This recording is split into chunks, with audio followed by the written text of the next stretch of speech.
Hello hello hello, आ जाओ बे फटाफट से। राम राम जी सारे ने, मैं तारा साथी मोहित पुनियावत हम सारे का जॉब्स टारगेट ऐप पर भरी दोपहरी में फिर से स्वागत करता हूं। सुना दो क्या अंतर, आ जाओ फटाफट से। तो भाई जैसा कि आप लोगों को पता है, आप ने मुगल सल्तनत शुरू कर रखी है और मुगल सल्तनत के अंदर हमने परसों की क्लास के अंदर किया था बाबर और हुमायूं के बारे में, कल हमने पढ़ा था सूर्यवंश और अकबर के बारे में, और आज हम लोग पढ़ेंगे जहांगीर और शाहजहां के बारे में भाई। ठीक है, कल औरंगजेब के बारे में और बहादुर शाह जफर वगैरह वगैरह के बारे में पढ़ के मुगल सल्तनत को करते हैं कल समाप्त। ठीक है भाई, स्टार्ट करते हैं, आ जाओ फटाफट से। वेरी गुड वेरी गुड, शाबाश। आओ देखो, तो पढ़ेंगे सबसे पहले किसके बारे में, जहांगीर के बारे में पढ़ेंगे। आ जाओ, जहांगीर। जहांगीर का क्या कुछ रोड़ा था, कब से कब तक, जैसे कि कल हमने पढ़ा था कि 1605 के अंदर अकबर की मृत्यु हो गई थी भाई। 10 लागणता मृत्यु हो गई थी। Anjali good afternoon sir, Meenakshi good afternoon sir, Isa good evening, Baby Rathore good evening. छोरिया का नाम भी बेबी होने लगे। देखो, तो जहांगीर मैंने क्या बताया था भाई, अकबर कब था, 1605 के अंदर मर गया था। तो मरे पाछा उसका जो लड़का वही गद्दी के ऊपर बैठा, तो उसका लड़का कौन था, जहांगीर। तो जहांगीर 1605 के अंदर गद्दी के ऊपर बैठा था और 1627 तक इसका शासनकाल चला था। ठीक है, 5 से 27 तक मोटा मोटा आप बोलोगे तो 22-23 साल इसका शासनकाल चला था। उससे ज्यादा इसके अंदर कुछ दम नहीं था। नरा नशेड़ी था, नशेड़ी। ठीक है, सुल्फे सुंग्या करदा, अफीम चाट्या करदा, ठीक है, बीड़ी सिगरेट तंबाकू और मतलब जो गंदा था, गंदे नशे हो ना, शराब स्वरूप, नरा नशेड़ी था। गात में जोर था को नहीं, बस बाबू ना कमा रखा था, अकबर ना सारा सौदा कमा रखा तो उसका आएगा लगाना खतर पैदा कर रखा था। ठीक है, सारा सौदा का आएगा लगा दी और कुछ नहीं, नरा नशेड़ी था एक नंबर का। ठीक है, और उस नशा का कारण इसकी मृत्यु हुई थी और उसके नशा का चक्कर में इसकी जो लुगाई थी मान बाई, उसने सुसाइड कर लिया था। ठीक है, क्यों, नरा नशेड़ी था। ठीक है, तो अब देखो इसके बारे में क्या चीज पढ़ेंगे। इसकी पत्नी का क्या नाम था भाई, इसकी पत्नी का नाम था, जो इसकी फर्स्ट पत्नी थी उसका नाम था मानबाई। मानबाई, मानबाई कौन थी, इसकी पहली पत्नी थी। मानबाई या कौन थी भाई, या जोधा की भतीजी थी भाई। जो जोधा अकबर वाली जो जोधा है ना, उसकी भतीजी थी ये, यानी कि जो राजा मानसिंह है वो भी जोधा का भतीजा था, यानी कि मानसिंह की बेबे थी। ठीक है, या मानबाई कौन थी, राजा मानसिंह की बहन, राजा मानसिंह की बहन प्लस जोधा की भतीजी।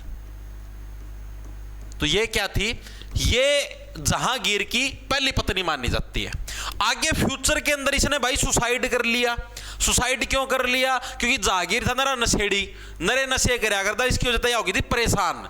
या हाथ भी जोड़े लोग डट जा ना, इतने नशे करे कोने मान्या करता, ले दड़ादड़ फिर सूंघ लिए, फिर सुल्फे सूंघ लिए, फिर और किमें सूंघ लिया। ठीक है, नरे नशे करया करता, तो उसकी वजह से क्या होया, मान भाई परेशान होगी तो इसने सुसाइड कर लिया। प्रश्न प्रीवियस ईयर के अंदर ही पूछा गया है कि मुगल काल के अंदर एकमात्र ऐसी रानी का नाम बताएं जिसने अपने मतलब पति के कारण सुसाइड कर लिया, तो उसका क्या नाम था, मानबाई। इसने क्या था, बाद में आत्महत्या कर ली थी भाई, बाद में आत्महत्या कर ली थी। और किस वजह से करी थी वो मैंने आपको बता दिया, आत्महत्या कर ली थी। ठीक है, कारण आप सभी को पता लगी गया। तो ये थी इसकी पहली पत्नी मानबाई, उसकी पूरी पूरी कुंडली मैंने आप लोगों को बता दी। ठीक है, राजा मानसिंह की बहन थी। ठीक है, अब और भी थी पत्नियां तो इसकी बहुत सारी, जहांगीर की, वो भी जार प्रवृत्ति का इंसान था, लेकिन मतलब कि मेन या एक ही है, औरों के बारे में अपने को पढ़ने की जरूरत नहीं है। जो मेन थी वो यही थी भाई। ठीक है, वेरी गुड वेरी गुड। हाँ, और भी बहुत है। अब ये जो जहांगीर था, इसके थे भाई 4 बेटे भाई। इसके कितने बेटे थे, 4 बेटे थे भाई।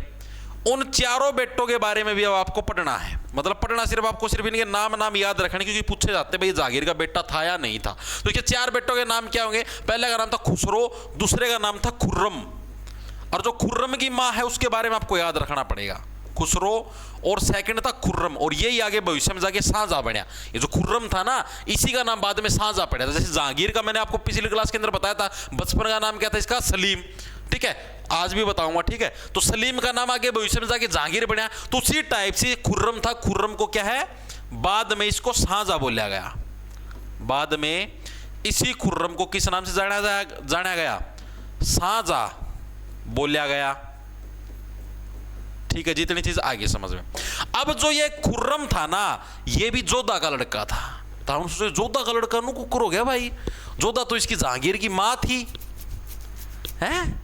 तो ऐसे कैसे रिलेशन बैठ गया? ये दूसरी वाली जोधा है भाई, इसमें मैक्सिमम बच्चे कंफ्यूज होते हैं। ये जो जोधा थी ये तो अकबर वाली बहू थी जोधा, या तो आमेर से आई थी, और इसकी जो मां जोधा है यानी कि जो जहांगीर की पत्नी है वो उदयपुर की रानी जोधा है। उदयपुर बोल दो, मेवाड़ की रानी बोल दो, ये वो वाली जोधा है। तो इसके अंदर डिफरेंस है, गलती मत कर देना, ठीक। तो इसकी जो माता थी यानी कि जो कि जहांगीर की पत्नी थी वो कौन थी? जोधाबाई थी, जोधाबाई। लेकिन ब्रैकेट में लिख देता हूं ये कौन से वाली थी? उदयपुर वाली थी भाई, उदयपुर वाली, ठीक है। तो इसके अंदर कंफ्यूज मत हो जाना, उदयपुर मेवाड़ इस तरीके से इनको बोला जाता भाई, ये इसकी वो थी भाई, ठीक है। थर्ड बेटे का क्या नाम था? थर्ड बेटे का नाम था परवेज। परवेज क्या था भाई? इसका तीसरा बेटा था। और जो चौथा और अंतिम बेटा था उसका नाम था शहरयार, ठीक है। क्या नाम था? शहरयार। तो ये इसके 4 बेटे थे भाई जहांगीर के, ठीक है। इतनी कुंडली जहांगीर की समझ में आई। हमने क्या क्या चीजें पढ़ी? 1605 के अंदर अकबर की मृत्यु के बाद गद्दी के ऊपर बैठा, 1627 तक मोटा मोटा 23 साल तक इसका शासनकाल चला, ठीक है। मां इसकी जोधा थी, बाबू इसका अकबर होया करता, ठीक है। पत्नी का नाम मानबाई था जो कि जोधा की भतीजी और राजा मान सिंह की सिस्टर थी, ठीक है। बाद में इसने आत्महत्या कर ली थी क्योंकि नरा नशेड़ी था, सुल्फेर ये सूंघा करता, ठीक है। 4 बेटे थे, खुसरो, खुर्रम, परवेज, शहरयार। जो खुर्रम था इसी को बाद में शाहजहां के नाम से जाना गया, और जो खुर्रम की मां थी वो कौन थी? जोधाबाई थी, जो उदयपुर वाली थी। ये कहां की थी? ये आमेर वाली थी, ये आमेर वाली जोधाबाई है, ठीक है। दोनों के अंदर डिफरेंस है, गलती मत करना। इतनी चीजें हर एक साथी के समझ में आई या नहीं आई? अब ये जो जहांगीर था इसके बचपन का क्या नाम था भाई?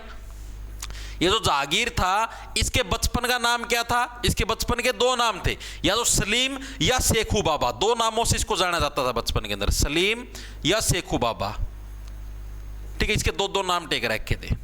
ये 2 इसके मेन नाम थे, बचपन के पूछे जाते हैं एग्जाम के अंदर। इतनी चीजें हर एक साथी के समझ में आई, दिमाग के अंदर घुसी। आगे चलूं, यूट्यूब पे क्लास तो तेरा दिक्कत क्या है भाई? बैच का मैं होने लग रही।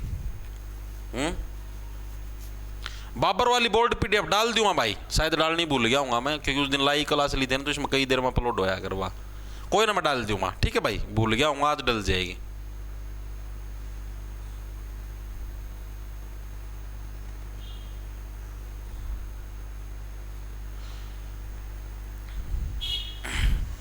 ओके ओके ओके, ठीक है भाई, चलो आगे, ठीक है। आगे देखो भाई, इतनी चीज हर एक साथी के समझ में आ गई। अब आगे है, अब ये जो था ना, मतलब जो खुसरो थे, खुर्रम थे, ये थे, इसके अंदर जो खुसरो था ना, इसने विद्रोह शुरू कर दिया। यू ऐसे बोला मैं तो अपना अलग से मतलब स्वतंत्र राज्य बनाऊंगा, ठीक है, और मतलब कि मैं शाहजहां के अंडर काम, इसके जहांगीर के अंडर काम नहीं करूंगा। तो यानी जो खुसरो था इसने क्या कर दिया? विद्रोह कर दिया। विद्रोह का मतलब समझ गए? यानी कि विरोध के अंदर आ गया कि नहीं भाई मैं जहांगीर के अंडर काम नहीं करूंगा, मैं अपना अलग राज्य घोषित करूंगा, मतलब स्वतंत्र राज्य घोषित करने लग गया। और इसके समर्थन में, खुसरो के समर्थन में इसका जो मामा था राजा मान सिंह, तो इसका मामा ही लग गया, ठीक है। यानी अरे यार राजा मान सिंह की बेबे का मतलब बेटा है, ये इसी का पुत्र था, यो खुसरो इसी का पुत्र था, ठीक है, मान भाई का। अब ये इसका पुत्र है तो सीधी सी बात है भाई, इसका तो मामा लग गया, तो राजा मान सिंह ने इसका समर्थन किया। हाँ भाई जहांगीर गलत है, नरा नशेड़ी कोई काम का नहीं है। एक अब्दुल रहीम खाने खाना नाम सुना था, उसने भी इसका समर्थन किया।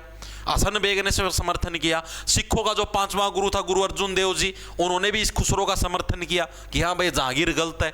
जहांगीर को इस बात का पता चल गया, काल की जामोड़ी औलाद मेरा खिलाफ विरोध करेगा है। जहांगीर ने भेज दी सेना दिल्ली से, जाओ सिखाओ इसको सबक, ठीक है। जैसे ही ये खबर पड़ी कि हाँ भाई सेना चल चुकी दिल्ली से, सबसे पहले तो राजा मान सिंह ने बोला भाई गलती होगी यार, मैं कौन इसका समर्थन में, ठीक है, आप ही कौन भाई इसके समर्थन अपना अपना अलगता है भाई, सॉरी माफी चाहूँ, गलती तब नस्ती समर्थन दे दिया, आप ही कौन भाई इसका समर्थन में, ठीक है। पाछा फिर यो जो और था यो के नाम अब्दुल रहीम खाने यो भी नाट के समर्थन हटाया गया, ठीक है। मतलब फिर यो अकेला पड़ गया खुसरो अकेला पड़ गया, तो मैं फिर जहांगीर पहुंच गया, मतलब सेना पहुंच गई। सेना ना जहांगीर खुसरो गिरफ्तार कर लिया। हल्का फुल्का युद्ध भी होया था लेकिन इतना कौन था इसमें दम, क्योंकि भाई मुगल बादशाह की सेना तो बहुत बड़ी थी, तो इसको गिरफ्तार करके ले आए। जहांगीर ने बोला तू काल की जमोड़ी औलाद है और तू मेरा खिलाफ विरोध करेगा है? विद्रोह तो मन्ना है कदे मेरा बाबू के खिलाफ कौन कराया, मेरी इतनी पाट्या कर दी और तू मेरा खिलाफ विद्रोह करेगा? देते तो तकड़ा सबक सिखाना पड़ेगा। अगर आज तेरी सजा नहीं दी तो कल ये जो 3 औलाद और जाम रखी इनमें तो भी कोई सा मुंह उठा लेगा विद्रोह करने खातर, इलाज करना पड़ेगा। आंखें निकाल लो इसकी, ऑर्डर दे दिया, ताते सिरिये घसोड़ दिए आँखा का, मैं गरम गरम सिरिये दोनों आँख फोड़ दी। और दूसरे दिन अरे भाई साहब बच्चा है कोई बात नहीं, गलती होगी, हो जाती गलती, आंखें फुड़वाने की क्या जरूरत थी? बोला नहीं, आंख के बदले आंख, खून के बदले खून। अब इसने मतलब गद्दारी करने की कोशिश करी, तख्ता पलट की कोशिश करी, कल कोई 3 उलायद और है इन्होंने तो कोशिश कर देगी, फिर मैं कड़ा जाऊंगा। तो सबक सिखाना जरूरी है, तीनों के लिए एग्जाम्पल भी सेट करना जरूरी है। तो इस तरीके से खुसरो को गिरफ्तार किया गया था और इस तरीके से ये थी खुसरो की कहानी। तो खुसरो के बारे में लिखेंगे सभी साथी। खुसरो के द्वारा क्या है आपका विद्रोह किया गया, कब किया गया? 1606 के अंदर। 1606 में क्या है? खुसरो के द्वारा, खुसरो जो इसका पहला बेटा था, खुसरो के द्वारा विद्रोह किया गया, विद्रोह किया गया।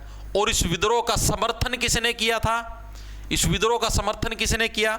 एक तो राजा मानसिंह ने, मानसिंह द्वारा इसका समर्थन किया गया। समर्थकों के नाम बताने लगे ना मैं तुमको। अब्दुल रहीम खान खाना, रहीम ने भी समर्थन किया था। इसके अलावा सिखों के जो 5th गुरु थे, कौन थे? गुरु अर्जुन देव जी, उनके द्वारा भी इसका समर्थन किया गया।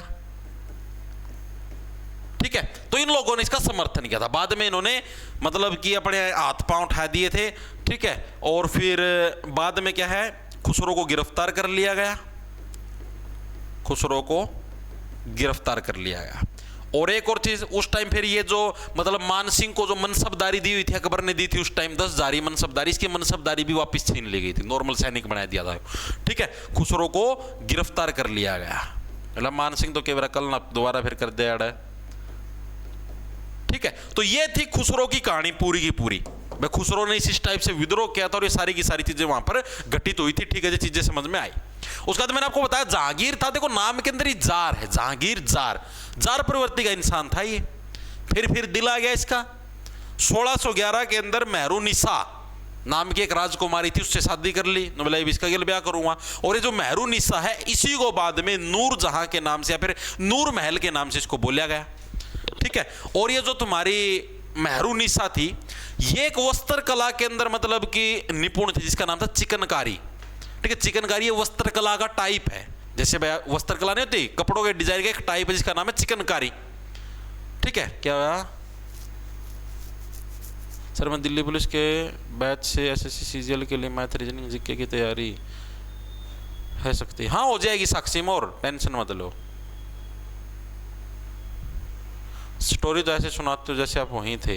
हाँ ठीक है आगे चलो भाई, इसीलिए अनारकली सलीम को छोड़कर डिस्को चली। देखो भाई क्या उसके बाद 1606 के बाद क्या 1611 में किससे शादी करी? मेहरुनिसा। स्टोरी से तुमको याद रह जाती चीजें। मेहरुनिसा से शादी की और मेहरुनिसा को ही क्या है बाद में नूर जहां या नूर महल बोला गया। इसी को नूर जहां या नूर महल बोला गया। अगर आपसे पूछ ले मतलब एग्जाम के अंदर नूर जहां या नूर महल का असली नाम क्या था तो मेहरुनिसा। और ये जो मेहरुनिसा ये किस कला के अंदर, किस वस्त्र कला के अंदर निपुण थी? चिकनकारी। चिकनकारी वस्त्र कला में निपुण थी भाई, वस्त्र कला में निपुण थी भाई। ठीक है, जितनी चीज आगे समझ में। और ये प्रश्न चिकनकारी वाला प्रीवियस ईयर के अंदर आया हुआ है, अभी जब आपको एमसीक्यू कराऊं तब आपको दिखाऊंगा। ठीक है, ये पूछा हुआ है कि नूर जहां किस वस्त्र कला के अंदर निपुण थी तो चिकनकारी। याद रखना बहुत इंपॉर्टेंट है, प्रीवियस ईयर के अंदर पूछा गया। अड़के में चीजें लोगे तो अपना पतन खुद करवाओगे। ठीक है, very good very good very good, शाबाश शाबाश। अब ये जो जहांगीर था इसने 2-3 चीजें भी बनवाई। एक चीज का नाम था न्याय की जंजीर। न्याय की जंजीर मतलब इसने एक बहुत बड़ी ऐसे ताखड़ी टाइप बना दी।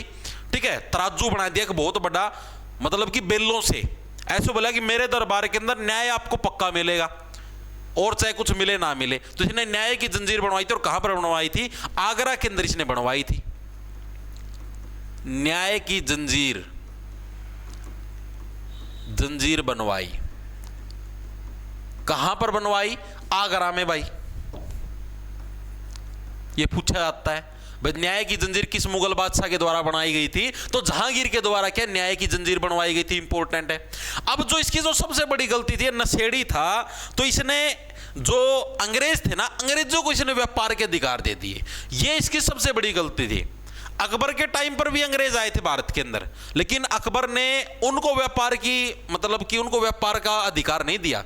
मतलब बिजनेस करो कोई दिक्कत नहीं है, लेकिन जो मेन जो अधिकार है व्यापार का वो हमारे पास ही रहेगा, यानी मुगल सल्तनत के पास ही रहेगा, आपको अधिकार नहीं मिलेंगे। बिजनेस करो कोई दिक्कत नहीं है, भाई आप बोलने लगे भाई आपको अपने देश के लिए मसाले चाहिए, अब मसाले भिजवा देंगे, लेकिन उसके ऊपर हक हमारा होगा, मतलब हम हमारे समुद्री जहाजों के अंदर हम पहुंचाएंगे, आपको कोई अधिकार नहीं मिलेगा, ठीक है। और अंग्रेज चाहते थे खुद का अधिकार, वो ऐसे सोचते थे यहां से कम रुपए के अंदर खरीद के अपने देश में ज्यादा रुपए के अंदर बेचेंगे, वहां पर ज्यादा कमाई होगी, उनके दिमाग के अंदर ये कंसेप्ट चलता था। अरे था मेरा बोली ट्रेड, ठीक है भाई। पता क्यों आया कर है, एक चीज आप देखियो कि कोई भी अपना पिड्डी दिखाई ना, पिड्डी का मतलब है जैसे मान लिया आपके दादा हैं, आपके पापा हैं, आप हो, कल को आपके बच्चे होंगे, इस पिड्डी के अंदर एक पिड्डी ऐसी आएगी जो आपकी सारी जची जचाई चीजों को खत्म कर देगी, एक पिड्डी ऐसी आती है, और एक पिड्डी ऐसी आएगी जो मतलब कि खराब हुई चीजों को बिल्कुल सही तरीके से सेट कर देगी और मतलब कि जीवन सुधार देगी।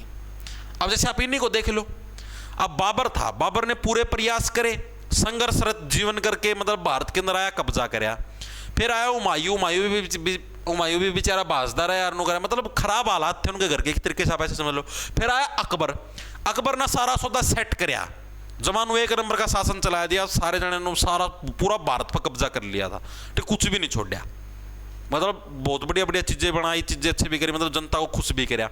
उसके बाद चाहे नशेड़ी उलाद आएगी, ठीक है। मतलब भाई पता क्या हुआ है कि अब जैसे मान लो अब अकबर ने भी संघर्ष देखा था, बचपन था, वो भी बेचारा लुकदा हंडा करता, बड़ी मुश्किल था, सत्ता हाथ में आई थी। अब जहांगीर ने क्या संघर्ष देखा, कोई संघर्ष नहीं देखा भाई, बचपन था, बाबू ने सारा सौदा जचा जचाया दे दिया, सारा मतलब जीवन ऐसो आराम में गुजरिया है, खूब नशे करे, खूब अपना दारू पियर, अपना कहेगी कमी नहीं थी, खूब मौज थी, और अपना जिसकी आदर देवाए छोरी अपनी, और सारा सौदा मिल रहा था भाई अकबर का टाइम पर। तो ये चीजें कौन थी, अकबर ने तो बेचारा ने बचपन था, गरीबी देखी थी, संघर्ष देखा था, तो सौदा सेट कर गया।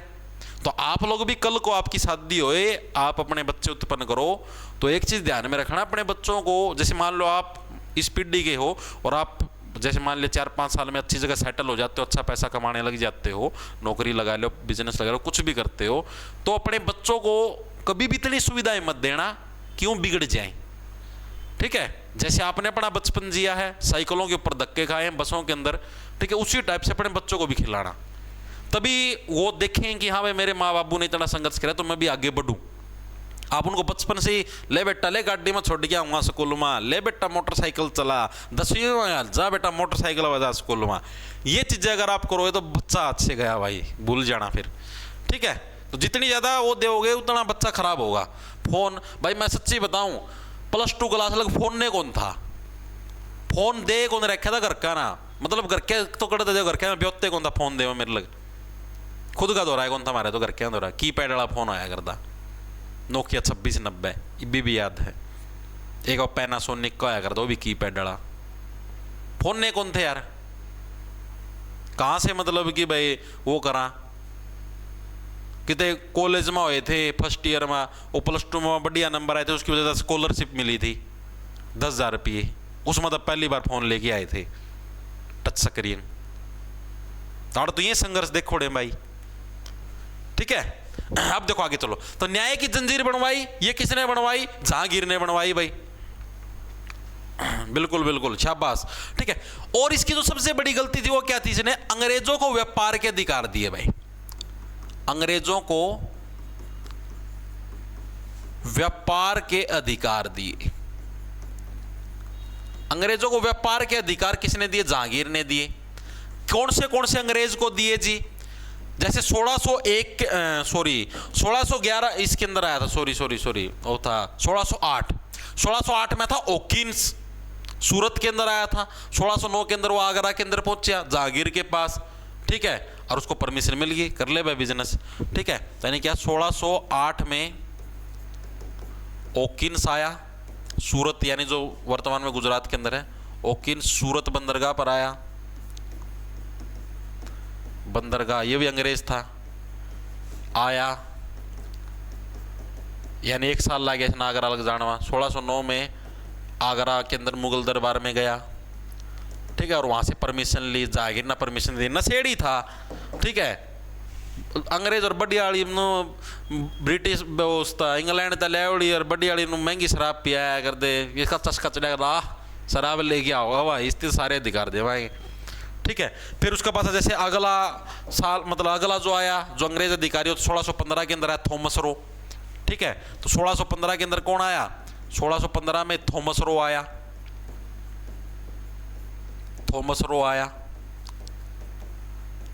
ठीक है, इन सभी को परमिशन मिलेगी। ये पूछे जाते हैं, ओकिन्स और थॉमस रो दोनों के नाम आपको है। वैसे तो 3-4 और भी अंग्रेज अधिकारी आए थे, लेकिन वो पूछे नहीं जाते, ये इंपॉर्टेंट है।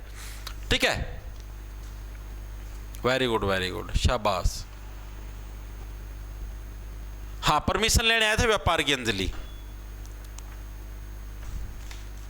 वेरी गुड, शाबाश। ठीक है भाई, तो ये सारी चीजें हुई भाई, इसने परमिशन दे दी, नशा में पड़ा रहा करदा। उसके बाद भाई क्या हुआ? उसके बाद 1627 के अंदर होगी जहांगीर की मृत्यु। 1627 में जहांगीर की मृत्यु किस वजह से हुई? नशे की वजह से हुई। ज्यादा अफीम चाट ली थी। ठीक है, सौदा बैलेंस को नहीं आया, दिल का दौरा आ गया और मर गया। ठीक है, मृत्यु हो गई। और इसका मकबरा कहां पर? इसका मकबरा है आपका लाहौर के अंदर। पूछा जाता है, ये मकबरा वाला प्रीवियस ईयर के अंदर आया हुआ है कि जहांगीर का मकबरा कहां पर देखने को मिलता है, तो लाहौर के अंदर आपको इसका मकबरा देखने को मिलेगा। ठीक है, वेरी गुड, शाबाश। ठीक है भाई, और अब जैसे इसका मकबरा मैंने देख लिया, इसकी बुक कौन सी है? जैसे हमने ऊपर देखा कि हर एक जो शहंशाह था, हर एक जो राजा था, उसकी एक बुक थी। बाबरनामा, हुमायूंनामा, ठीक है, अकबर की भी बुक थी, अकबरनामा भी थी। ठीक है, ये सारी चीजें हमने पढ़ी। तो उसी टाइप से जहांगीर की भी कोई ना कोई बुक तो होनी चाहिए। हाँ भाई, इसकी बुक थी। बुक का नाम क्या था? तुजुक ए जहांगीरी। क्या नाम था? तुजुक ए जहांगीरी। और इसको कंप्लीट किसने किया? मोतबिंद नाम का, मोतबिंद खान नाम का व्यक्ति था, उसने इसको कंप्लीट किया। पूछी जाती है चीज, तुजुक प्रीवियस ईयर के अंदर आई हुई है। ए जहांगीरी, ये क्या थी? जहांगीर की आत्मकथा थी। इसने इसको लिखा, लेकिन इसको पूरी नहीं कर पाया, पहला एलुडक लिया था। ठीक है, फिर इसको पूरी करने का काम किसी ने किया? मोतबिंद खान नाम का एक व्यक्ति था। कई बार मोतबिंद आता, मतलब एग्जैक्ट इसकी प्रोनाउंसिएशन नहीं पता, लेकिन समझ जाना तुम। ठीक है, मोतबिंद खान ने इसको पूरा किया। तो एग्जामिनर देखो, अभी मैं आपको बता देता हूं, जो सीजीएल के अंदर पूछा गया था प्रश्न, वो ये पूछा गया था कि तुजुक ए जहांगीरी किसके द्वारा लिखी गई? तो वहां पर जहांगीर ऑप्शन के अंदर था ही नहीं, तो कंप्लीट इसने करी थी मोतबिंद खान ने, तो वहां पर मोतबिंद खान का नाम था ऑप्शन के अंदर। तो आप ये मत सोच लेना जी जहांगीर ने लिखी थी तो पूरी इसने करी थी तो जहांगीर का नाम आना चाहिए, नहीं, इसी का नाम आता मोतबिंद खान का। तो ये चीज़ याद रखना, क्योंकि मैक्सिमम बच्चों को ये शिकायत आती है। जब मैंने पहले पढ़ाया था उस टाइम भी मैंने ये चीज़ बताई थी, फिर पेपर के अंदर जहांगीर ऑप्शन में था नहीं, बच्चे हाथ पाँव फूल गए जी, आपने तो ये चीज़ करवाई नहीं। उस टाइम में मैंने आपको बताया था मैं मोतबिंद खान पूछा जाता है। ठीक है, इसका नाम नहीं पूछे, जहांगीर को नहीं बोलेगा, वो मोतबिंद खान को बोलता है। अपने को ऐसे इसी के हिसाब से चलना पड़ेगा। ठीक है, इसके अलावा जहांगीर था वो चित्रकारी का बहुत तगड़ा फैन था, मतलब उसको चित्रकारी बहुत ज्यादा पसंद थी। और उसने तो मतलब ये बात अलग कह रखी थी, तो बोला कि आप जैसे मान लो किसी की ड्राइंग बना रखी है, तो इतना फैन था तगड़ा, वो जैसे मान लिया चित्र बना रखा है किसी का, तो उन्होंने भी बता दिया करते चित्र बनाया किसने। उसने नो लग भी कह रहा है कितनों बोला, एक चित्र का मान लो यो पोर्शन किसी और चित्रकार था बनवा लिया, यो किसी और था, यो किसी और था, मतलब इसके अंदर अलग अलग पोर्शन, मान लिया 9 पोर्शन है, 8 पोर्शन है, ये आपने अलग अलग उससे बनवा लिए, अलग अलग चित्रकारों से। मैं तो भी बता दूंगा भाई यो पोर्शन इस चित्रकार ने, यो पोर्शन इस चित्रकार ने बनाया, मतलब इतना तगड़ा फैन था चित्रकारी का। तो इसके समय को क्या है? चित्रकला का स्वर्ण काल बोला जाता है। लिखेंगे सभी साथी, ये पूछा जाता है किसके समय को चित्रकला का स्वर्ण काल बोला? तो जहांगीर के समय को चित्रकला का स्वर्ण काल बोला जाता है। ठीक है भाई, इसके अलावा एक कवि होते थे सूरदास, नाम सुने आप लोगों ने, सूरदास। तो सूरदास को संरक्षण देने का काम भी इसी ने किया था। सूरदास को बोला कि आ जा भाई, मेरे महल के अंदर है, यहां पर बैठ के लिख तेरी कविताएं, शायरियां, जो भी तू लिखना चाहता है। ठीक है, तो यानी कि सूरदास को संरक्षण देने का काम किसी ने किया था? जहांगीर ने भी प्रीवियस ईयर के अंदर पूछा गया है। ठीक है, लिखेंगे सभी साथी, सूरदास को संरक्षण प्रोवाइड करवाया, संरक्षण दिया। पूछा गया ये भाई कौन से मुगल शासक ने सूरदास को संरक्षण दिया था? तो जहांगीर ने। बहुत ही इंपॉर्टेंट है, बहुत ही ज्यादा इंपॉर्टेंट। अब मैंने क्या बताया भाई, इसके समय को चित्रकला का स्वर्ण काल बोला जाता है, मतलब कि बहुत बढ़िया बढ़िया क्वालिटी के जो चित्रकार थे वो इसके टाइम पर थे। ठीक है, अब इसको चित्रकला का स्वर्ण काल तो बोलते। तो इसके टाइम पर एक चित्रकार होता था जिसको इसने मतलब एक बढ़िया उपाधि दी। क्या थी उस उपाधि का नाम? उस उपाधि का नाम था नादिर उल असर। नादिर उल असर का मतलब भाई इससे ऊपर कोई भी नहीं है, ये चित्रकार है, इससे इस जैसा चित्रकार पूरी धरती पर कोई नहीं है। इसने ये उपाधि दी उसको, नादिर उल असर। ठीक है, तो ये पूछा गया प्रीवियस ईयर के अंदर कि जहांगीर ने किस चित्रकार को नादिर उल असर की उपाधि दी थी? तो किसको? उस्ताद मंसूर को। उल असर मंसूर, असर मंसूर, इस तरीके से याद रखो, पूछा गया प्रीवियस ईयर के अंदर। लिखेंगे सभी साथी, चित्रकार कौन सा?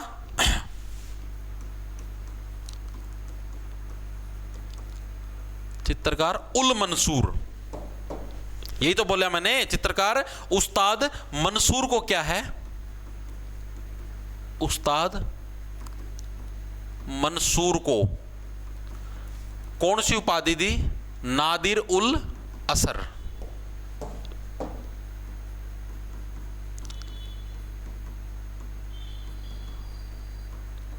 असर की उपाधि दी।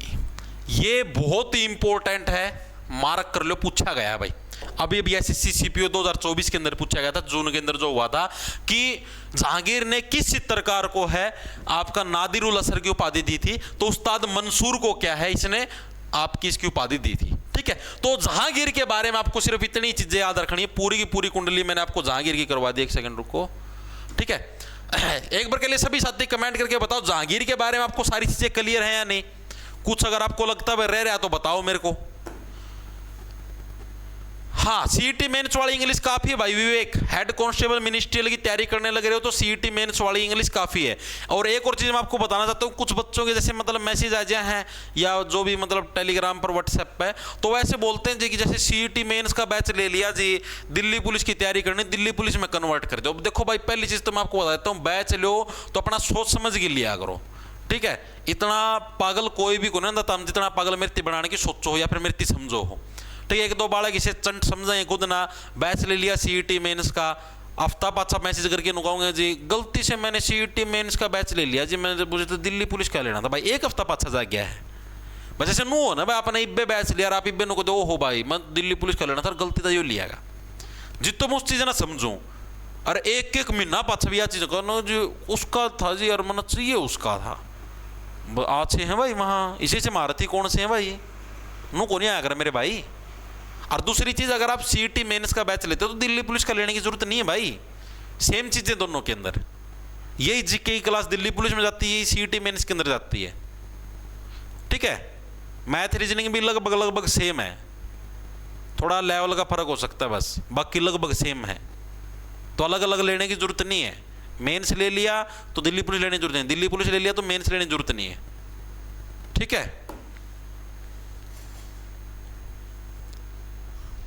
हम मोक लगा देते सर, मोक लगा देंगे भाई, ना टेंशन ले।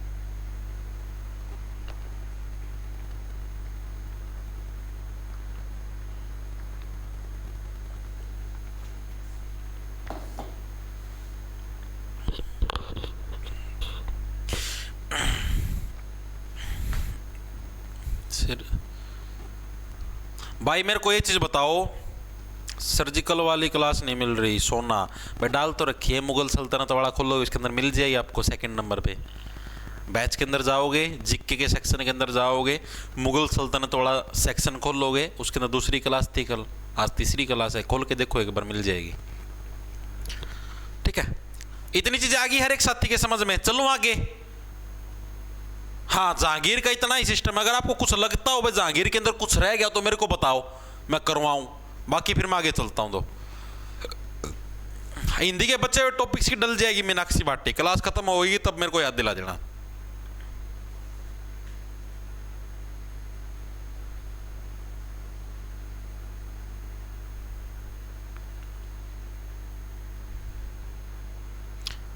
ठीक है भाई, आगे चलते हैं। अब आ जाओ आगे, अब आते हैं आगे आगे आगे। अब हम लोग किसके ऊपर? शाहजहां के ऊपर भाई। शाहजहां, जहांगीर का सिस्टम यहां पर हुआ खत्म, ठीक है। अब आगे हम लोग कहां पर? शाहजहां के ऊपर। बस शाहजहां का कब से कब तक सिस्टम हुआ था, कब से कब तक इसका शासनकाल आया, अब इसके बारे में पढ़ेंगे, ठीक है। शाहजहां के साथ फिर हम लोग जिसने ताजमहल बनवाया, लाल किला बनाया, सारे इसी के बनवाए हुए थे। इसके बाद फिर हम लोग हमारे इसको ख़त्म कर देंगे मुग़ल सल्तनत को कल, ठीक है। कल ख़त्म करने के बाद फिर बस तुम्हारा सिलेबस पूरा, ठीक है। चलो भाई, शाहजहां का कब से कब तक आया? देखो मैंने बताया 1627 के अंदर इसकी मृत्यु होगी, तो 27 से लेकर 58 तक, 1627 से लेकर 58 तक क्या है तुम्हारा शाहजहां का शासनकाल रहा, ठीक है जी। चीजें समझ में आई। बचपन का नाम मैंने आपको पहले बता दिया था, क्या था? खुर्रम, जो कि जहांगीर का सेकंड बेटा था खुर्रम, ठीक है। उसी को बाद में किस नाम से जाना गया? शाहजहां के नाम से जाना गया। और खुर्रम है यानी कि जो शाहजहां है उसका जन्म कहां से हुआ था? जो जोधाबाई है यानी मेवाड़ की समझ लो या फिर उदयपुर की समझ लो, जो राजकुमारी थी उसके पेट से इसका जन्म हुआ था। तो ये चीज याद रखना, इसकी मां के बारे में पूछा गया प्रीवियस ईयर के अंदर, ठीक है। Very good very good. अब जो शाहजहां की जो पत्नी है उसका नाम क्या था? उसका नाम था बोल दो मुमताज महल। अरे मुमताज महल तो बाद में टिक क्या नाम था उसका, ओरिजिनल नाम बताओ ना। ओरिजिनल नाम क्या था? अर्जुमंद बानो। क्या था? अर्जुमंद बानो, लिख देता हूं, ठीक है। पत्नी का नाम क्या था? अर्जुमंद बानो।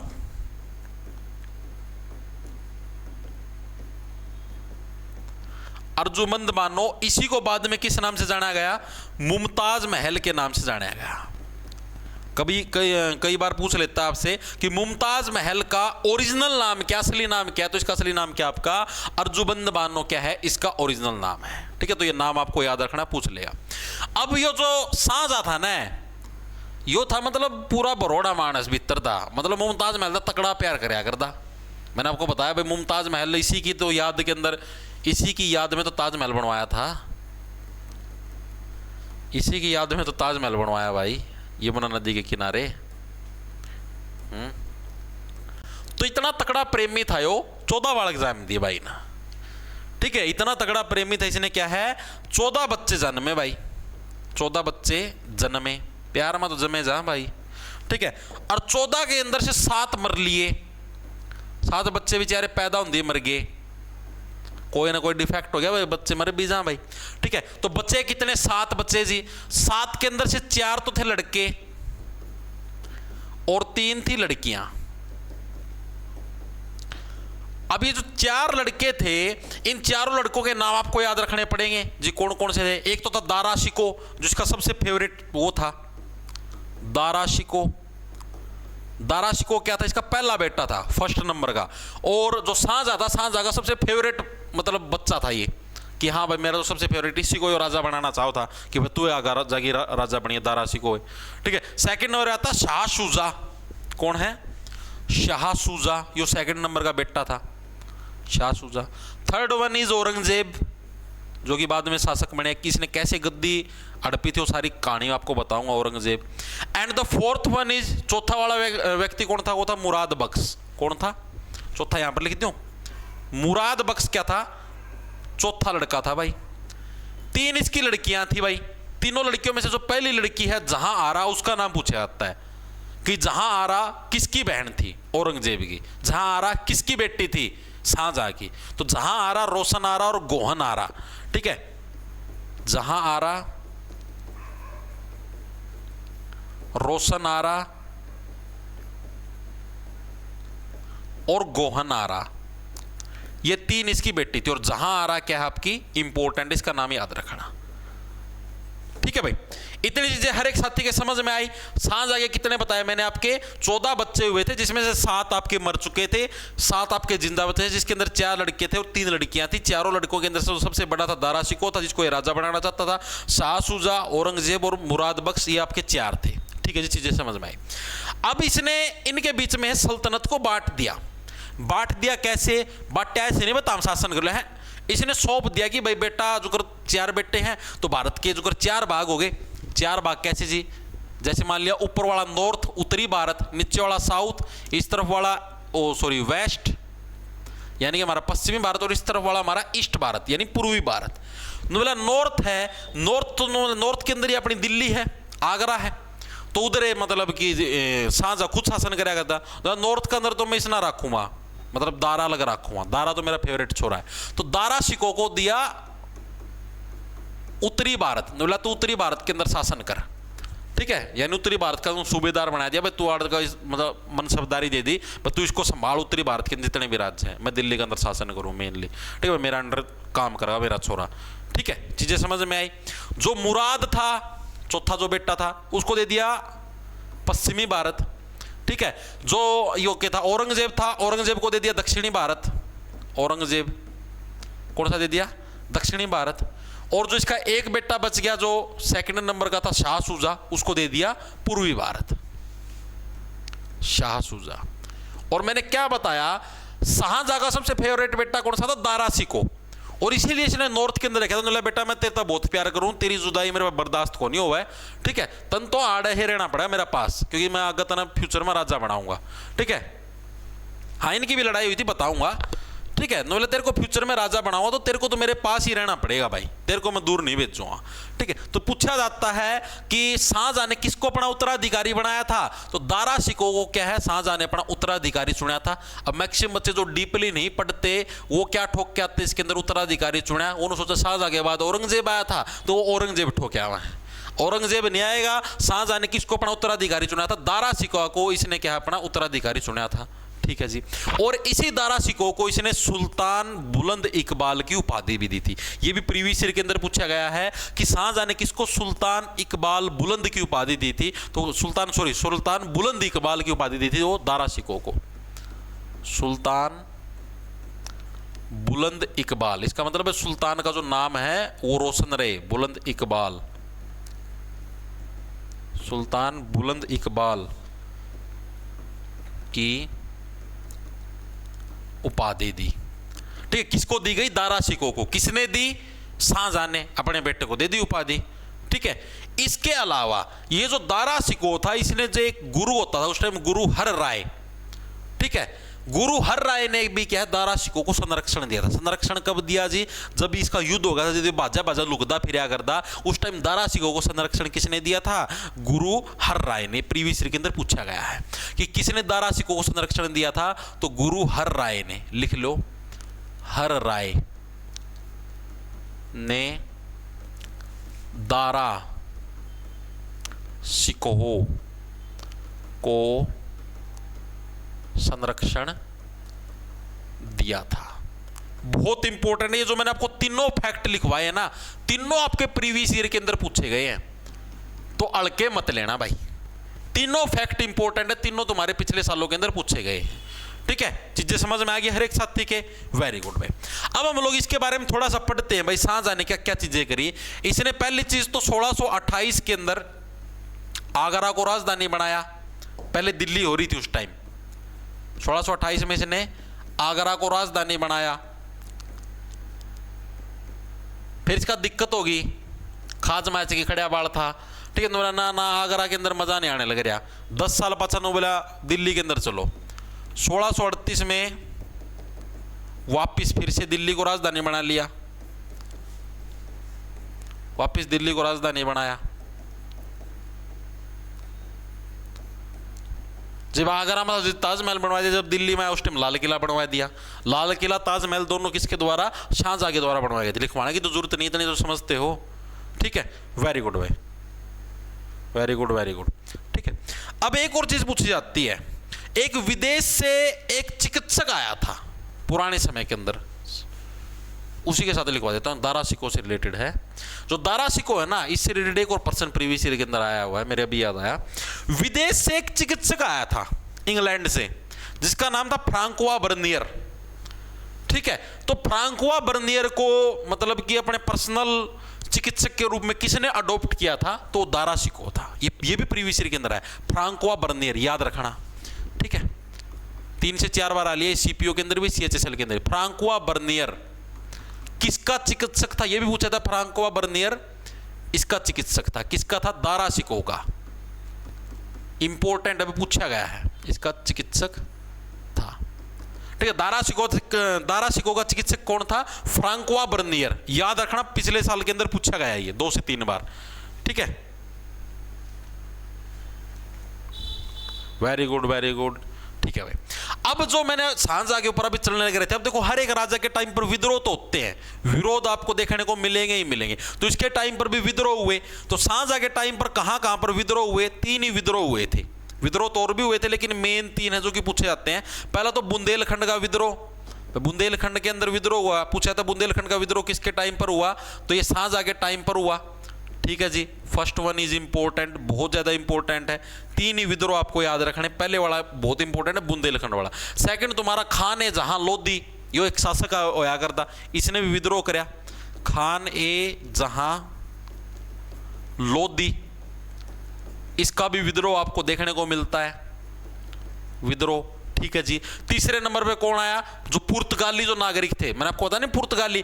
अब अकबर के तो पुर्तगालियों के साथ बहुत अच्छे संबंध थे। याद करो, मैंने आपको बताया जब अकबर ने गुजरात अभियान चलाया था तो उस टाइम क्या था, वो उसने फर्स्ट टाइम समुद्र देखा था और पुर्तगालियों के साथ उसने उसके मतलब बहुत अच्छे रिलेशन थे अकबर के, ठीक है। जागीर नशेड़ी था, उसने कोई मतलब है कौन था, कोई चक्की में उसने तो मेरा पिए दिखा कर दे, नशा दिखा करता, ठीक है। तो यानी थर्ड वन को मतलब पुर्तगालियों की इसके साथ दुश्मनी होगी, शाहजहां ने इतना ध्यान नहीं दिया, ठीक है। पुर्तगालियों का विद्रोह हुआ इसके खिलाफ। तो ये 3 मेन इंपॉर्टेंट विद्रोह जो कि एग्जामिनर पूछता है। पुर्तगालियों का विद्रोह किस मुगल शासक के दौरान हुआ? तो शाहजहां के टाइम पर हुआ, और अकबर के सब पुर्तगालियों के साथ बहुत अच्छे रिलेशन थे, ठीक है जी। अब इसने कुछ युद्ध भी लड़े। युद्ध कौन कौन से जी? 1633 के अंदर इसने अहमदनगर को जीत्या। किसको जीत्या? अहमदनगर को जीत्या। कब जीत्या ये अहमदनगर को? 1633 के अंदर जीत्या, ठीक है जी। चीज समझ में आ गई, दिमाग के अंदर घुस गई, घुसनी तो है ही, मैं घुसेड़ने लगे रहे तुम्हारे, ठीक है। 1636 के अंदर इसने गोलकुंडा को जीत्या, गोलकुंडा को जीत्या। और गोलकुंडा के साथ साथ एक और राज्य था, उसको भी इसने 1636 के अंदर ही जीत्या। कौन सा राज्य था एक और 1636 के अंदर? बीजापुर, ठीक है। तो 1636 के अंदर इन्होंने गोलकुंडा को भी जीत्या, साथ में बीजापुर को भी जीत्या, कब जीत्या? 1636 के अंदर भाई। इतनी चीजें हर एक साथी के समझ में आई। इसने गोलकुंडा को जीत्या, बीजापुर को जीत्या 1636 के अंदर, 1633 के अंदर इसने किसने? अहमदनगर को जीत्या। ये दोनों की दोनों चीजें इंपॉर्टेंट है, पूछी जाती हैं, ठीक है जी। अब इसके 2 मेन इंपॉर्टेंट दरबारी कवि थे। अभी अब आप ही शाहजहां की बात करने लग रहे हैं, कवि नुस्रत जो दारा शिकोह से रिलेटेड, तो सिर्फ यही पॉइंट आपको याद रखने हैं, ये 4 पॉइंट। फ्रांकोआ बर्नियर इसका चिकित्सक था। हर राय ने दारा शिकोह को संरक्षण दिया था, उत्तराधिकारी चुना गया था, सुल्तान बुलंद इकबाल की उपाधि था। ये बस यही पॉइंट याद रखना दारा शिकोह के बारे में, और इसको इस बारे में कुछ आपको याद रखने की जरूरत नहीं, और ना कुछ पूछा था इसके बारे में, ठीक है। अब आपको देखने दरबारी कवि कौन कौन से थे। शाहजहां की बातें चलने लग रही है। अब शाहजहां के दरबारी कवि कौन कौन से थे भाई? 2 ही थे मेन। और जो पहले वाला था, इसने इसको मेन 3-4 उपाधियां भी दे रखी थी, 5 शाही उपाधि और भी चीजें, सारी चीजें बताऊंगा आपको। तो एक तो था अब्दुल हमीद लाहौरी।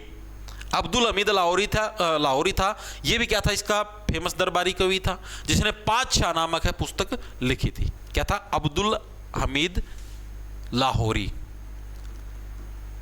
अब्दुल हमीद, ये पूछे आते कवियों की पुस्तकें तो पक्की याद रखियो, हमीद लाहौरी। और इन्हें कौन सी पुस्तक लिखी थी? कौन सी लिखी थी? बादशाहनामा। बादशाहनामा नहीं लिखा इन्हें, बादशाह बोलिया करते हैं उस टाइम, बादशाहनामा पुस्तक लिखी, ठीक है जी। चीजें आ गई समझ में। सेकंड वन कौन सा था? सेकंड दरबारी कवि का नाम क्या होता था? इनायत खान, ठीक है। इसने शाहजहां के नाम की बुक लिखी, इनायत खान। शाहजहां की भी तो जीवनी लिखनी थी, तो शाहजहां की जीवनी किसने लिखी? इनायत खान ने लिखी। शाहजहां नाम की बुक लिखी, किसने लिखी? इनायत खान ने लिखी जी। ओके जी, चीजें समझ में आ गई। तो ये थे इसके दो कवि जो कि मेन इंपॉर्टेंट है, इसके जो दरबारी कवि थे, ठीक है, जो कि एग्जाम के अंदर पूछे जाते हैं। सर सिलेबस खत्म कब तक होगा? मॉक टेस्ट भी डाल दो ग्रुप डी बैच में, डल जाएंगे भाई, ना टेंशन ले।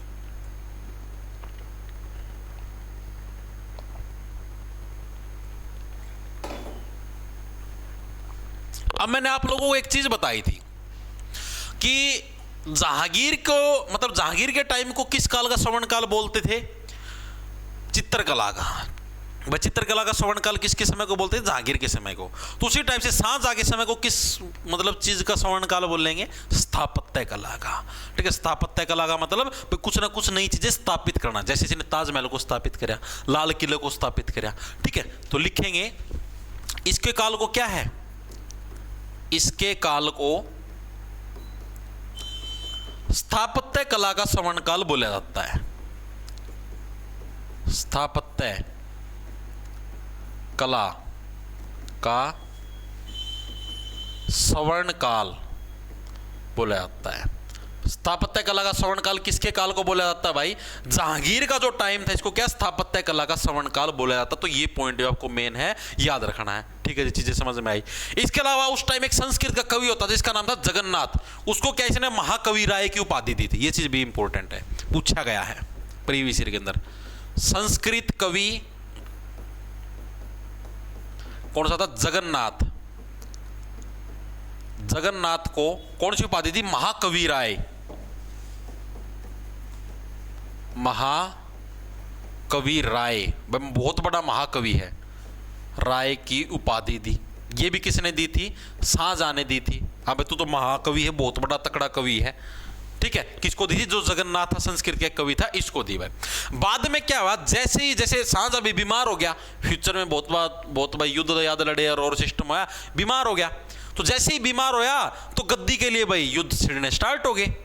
ठीक है, तो युद्ध कैसे कैसे छिड़े देखो आपको समझाता हूं।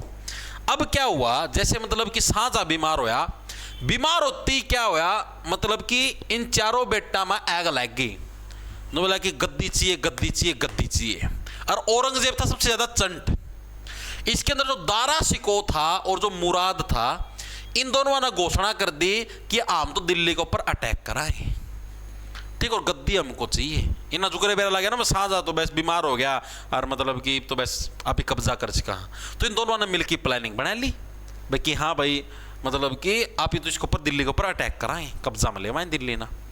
ठीक है, औरंगजेब इधर चंट था। औरंगजेब ना नु कौन कही भाई मैं मतलब विरोध में आ गया और मैं अटैक उटूक करूंगा। औरंगजेब न्यूट्रल था, मतलब शाहजहां की नजर में न्यूट्रल था। इधर बीच में जैसे मान लो दिल्ली पर शाहजहां बैठा है, शाहजहां की नजरों में औरंगजेब न्यूट्रल था। ठीक है, और ये दो थे विरोधी जो कि अटैक करने लग रहे थे शाहजहां की नजरों के अंदर। शाहजहां ने बोला मेरी औलाद दो, ठीक है, जुगर हम ना मेरा बाबू खतर कर तो हम भी मेरा खतर करो हो। यार देखो बच्चे वही सीखते जो उनके माता पिता करते हैं। माता पिता इसके मतलब यानी कि जैसे शाहजहां होया था, शाहजहां के था आपका बाबू के खिलाफ लड़ाया करता, ये भी तो जूत बजाएं घूबिन्ना भी जहांगीर के खिलाफ ये भी तो लड़ाया करते गद्दी खतर है। ठीक है, तो शाहजहां की औलाद भी लड़ेगी, सीधी सी बात है, कर्मा फल तो मिला करे। तो शाहजहां की औलाद भी नुए लड़ी, दारा शिको आ गया सेना लेगी, मुराद चाल पड़ा सेना लेगी। यहां से औरंगजेब ने चिट्ठी लिखी मुराद को, मुराद एक चीज बताऊं भाई, आप ये चारों भैया मतलब तू ये सब योग्य है, तेरे में दम है, तेरे राजा बनाने मतलब तेरे में राजा वाली क्वालिटी है। वो सुना मतलब ना ओजा सर वाली बात है, राजा बनने की क्वालिटी, राजा बनने की क्वालिटी मुराद तेरे के अंदर है, तेरे अंदर है, मेरे अंदर तो इतनी क्वालिटी है नहीं। औरंगजेब ने चिट्ठी लिखी थी अनु बोला सास उजानो उसको मैं समझा दूंगा, वो तो अपना है भाई, छोटा भाई, आप ही ना मिलकर दारा सिको को निपटाना पड़ेगा। ठीक है, और तेरे हम राजा घोषित कर दिया, तेरा अंडर हम दोनों काम कर लिया और दारा सिको थी निपटा दे वहां। बोला इसका तो बाबू भी समर्थक है और इस राजा बनाने का चक्कर में है बाबू भी। तो औरंगजेब की शाहजहां की सेनाएं पहुंच गई भाई, दारा सिको आने लग रहा था। रास्ते में शाहजहां ने भेज दिया आपकी सेना, 2-3 बढ़िया बढ़िया जो सेनापति थे वो भेज दिए, उन्होंने रह दिया दारा सिको हो गया फरार, गिरफ्तार करके ले आओ थे लेकिन रास्ता में फरार हो गए हो।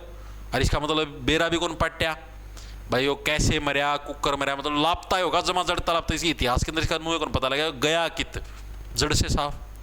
फिर इधर से मुराद जाने लग रहा था अटैक करने, शाहजहां ने यहाँ पर भी 2 अपने सेनापति भेजे निपटाओ मुराद को, लेकिन औरंगजेब भी साथ के साथ आने लग रहा था। अब शाहजहां को ये नहीं पता था ना कि उस टाइम के सोशल मीडिया ये चीजें थोड़ी ना करती, शाहजहां का दौरान खबर पहुंच गई फोन का गेल, उस टाइम चिट्ठी जाया कर दी।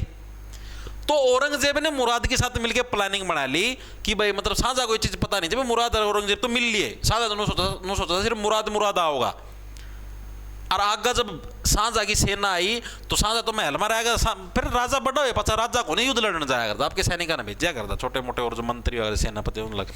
तो जो इन्हें 2 सेनापति भेजे थे, ठीक है, उन्होंने देखा ओहो औरंगजेब भी सेना ले ही खड़िया है, औरंगजेब का तो बेरा है कौन था, तो नु सोच के आते सिर्फ मुराद खड़ा पाओगा, लिपटाया जाएंगे, धूल चटाए जाएंगे, बालक से कोई चक्कर नहीं, आगा खड़ा पाएगा गेल औरंगजेब भी, दोनों आगे पैट की, औरंगजेब और गढ़ता गया तो डबल सेना हो गया। हम तो सेना एक आदमी का हिसाब से ले आए थे, पहला बेरा औरंगजेब आओगा तो 2 के हिसाब से सेना लेके आंदे, तो एक ही था।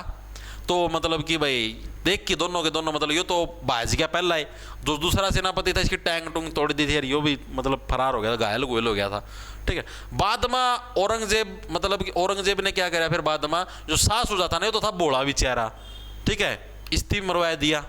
मुराद था मतलब फिर बोले सास हो जा तो बोला है वो तो मरे गया। औरंगजेब और मुराद ये दोनों मिलके बोले आज दोनों भाई मिलके शासन कराएं, ठीक है। और फिर मुराद लग खूब दारू पियाई, नशा में कर लिया जमानो, और नशा में कर किस्ती भी गिरफ्तार करके जेल में गेड़ दिया। बाबू था, बाबू लग भी गिरफ्तार करके जेल में गेड़ दिया और खुद गद्दी के ऊपर बैठ गया। मुराद ने साजिशें रची जेल से बाहर निकलने की, इसने बेरा पाटिया, मुराद की नाड़ कटवा दी, नाड़ कटवा की और शाहजहां का दौरा भेज दी खाना वाले उस पर बर्तन में, बोला देख तेरे बेटिया के क्या हाल करे मैंने। मतलब इतना करूर शासक था, आप सोचो औरंगजेब कितना करूर था, अपने बाप तक को जेल में डाल दिया, तीनों भाइयों की सफाई कर दी सिर्फ एक गद्दी खातर। इस गद्दी खातर इतना जूत बजाया औरंगजेब ने, फिर जाके जीतया था, ठीक है। तो जो 3 जो मतलब मेन युद्ध हुए थे आपको भी याद रखने, जो औरंगजेब ने मतलब लड़े थे, बस ये पूरा हो गया लगभग, बस ये युद्ध लिख लो। मैंने आपको बता दिया भाई इसकी तबीयत खराब हो गई थी, तो उसके बाद युद्ध लड़े गए थे 3 जो इंपॉर्टेंट युद्ध थे, एक बार इनके नाम देख लो बस, ठीक है। और कुछ इनके बारे में पूछा जाता। एक तो धर्मठ का युद्ध, ये हुआ कब था 1658 के अंदर, ठीक है। 1658 में कौन सा होया धर्मठ का युद्ध,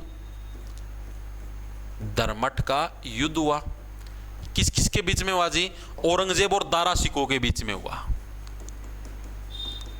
औरंगजेब वर्सेस दारा, ठीक है, औरंगजेब इसके अंदर विनर था। फिर एक और युद्ध हुआ इन्हीं दोनों के बीच में, ठीक है, वो कौन सा था, वो सामूगढ़ का युद्ध, वो 1658 के अंदर हुआ इसी साल, सामूगढ़ का युद्ध। इस युद्ध के बाद गायब हो गया था यो सामूगढ़ का युद्ध, ठीक है। ये भी किसके बीच में हुआ, औरंगजेब वर्सेस दारा,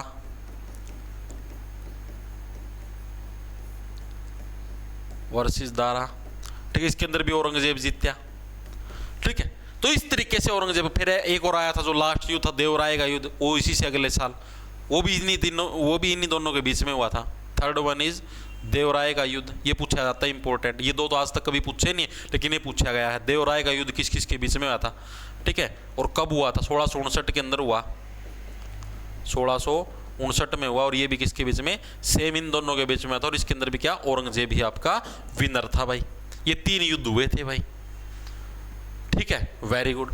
अब इसी शाहजहां के टाइम पर है ना पूछा जाता है, शाहजहां के समय में किस ब्राह्मण ने 4 चमन पुस्तक लिखी थी भाई, इसने लिखी भाई 4 चमन डैश थे शाहजहां के टाइम पर भाई, ठीक है, क्या थे 4 चमन डैश थे, ठीक है। तो 4 चमन पुस्तक किस ब्राह्मण ने लिखी थी शाहजहां के टाइम पर, 4 चमन पुस्तक ये पूछा गया है, 4 चमन पुस्तक किस ब्राह्मण के द्वारा लिखी गई, प्रीवियस ईयर के अंदर पूछा गया, तो हल्के मत लेना, चंद्रभान ब्राह्मण ने, ठीक है,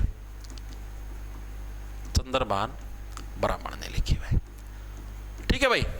तो भाई ये था तुम्हारा औरंगजेब का सारा, उसका शाहजहां का सारा रोड़ा। अब आ गई औरंगजेब के हाथ में सत्ता।